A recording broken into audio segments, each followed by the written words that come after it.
10 signs someone is emotionally immature from a licensed therapist. Number 1, they deflect blame. Emotionally immature individuals avoid taking accountability because admitting fault feels like an attack on their identity. For instance, if they miss an appointment, instead of saying, I lost track of time, they might say, you didn't remind me.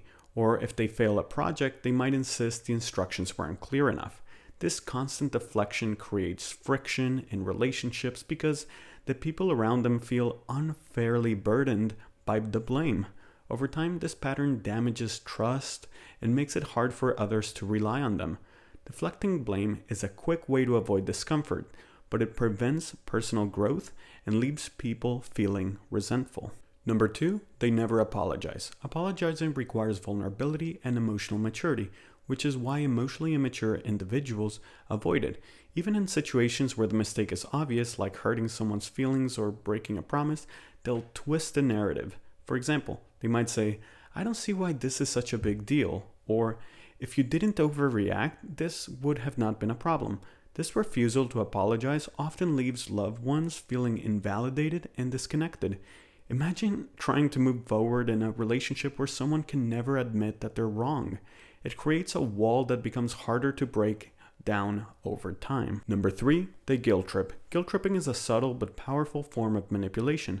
Instead of expressing their needs directly, they place emotional weight on others to force compliance. For example, they might say, if you really cared about me, you would cancel your plans. Or, after everything I've done for you, this is how you're going to treat me? This tactic preys on empathy, making others feel responsible for their happiness. Guilt trips might work in the short term, but they damage relationships over time, leaving the other person feeling drained and resentful. Instead of fostering connection, this behavior creates a sense of obligation and control. Number 4, excessive gossiping. Emotionally immature people often rely on gossip as a way to bond with others or boost their self-esteem. For instance, they might criticize someone's appearance, personal life, or career choices, saying things like, can you believe what she wore to that meeting?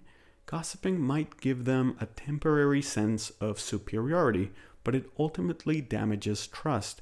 Imagine someone constantly talking about others behind their back. It makes you wonder what they say about you. While gossip might seem harmless in the moment, it erodes relationships and leaves the gossiper isolated in the long run. Number 5, gaslighting.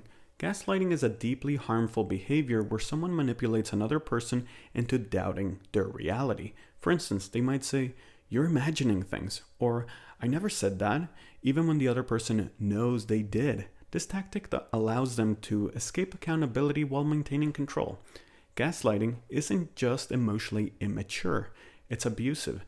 Victims of gaslighting often question their own perceptions, leading to self-doubt and anxiety. For example, imagine a partner repeatedly telling you your memories are incorrect.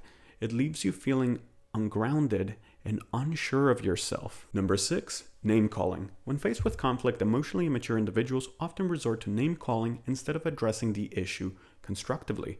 They might say things like, you are so selfish, or you're useless. This behavior is an attempt to deflect attention from their own feelings by attacking the other person. For example, in a heated argument, instead of saying, I feel frustrated, they'll lash out with insults.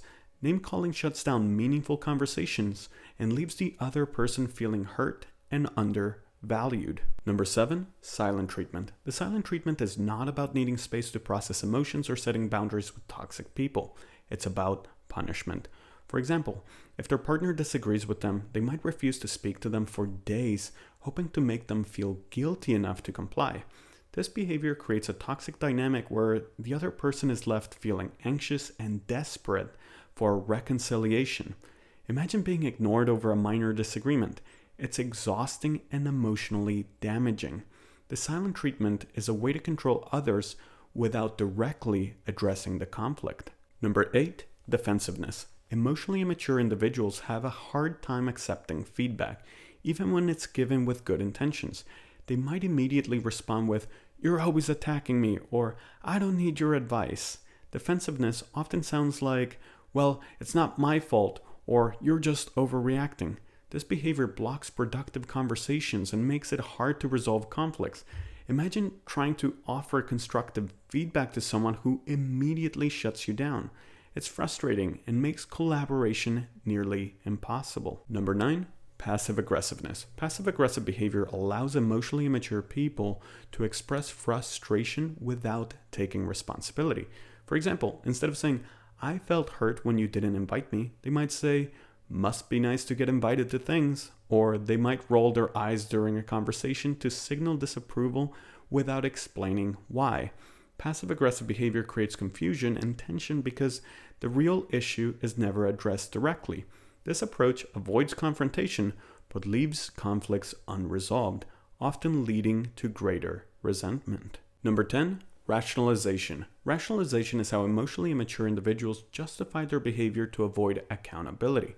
For example, if they lose their temper, they might say, "I only yelled because you made me mad." Or, "If people weren't so sensitive, this wouldn't be an issue." In the workplace, this might look like saying, "I didn't meet the deadline because the instructions weren't clear," instead of admitting they didn't manage their time well. At home, they might rationalize forgetting an important anniversary with, "You didn't remind me. It's not like I forgot on purpose." Rationalization gives them a way to escape guilt and maintain their self-image, but it prevents them from learning from their mistakes. Over time, this pattern leaves them stuck in the same behaviors, and it frustrates those around them who may feel like they're talking to a brick wall. Relationships suffer because meaningful growth and accountability are absent. If you like this video, make sure to give it a thumbs up, share, and subscribe to my channel.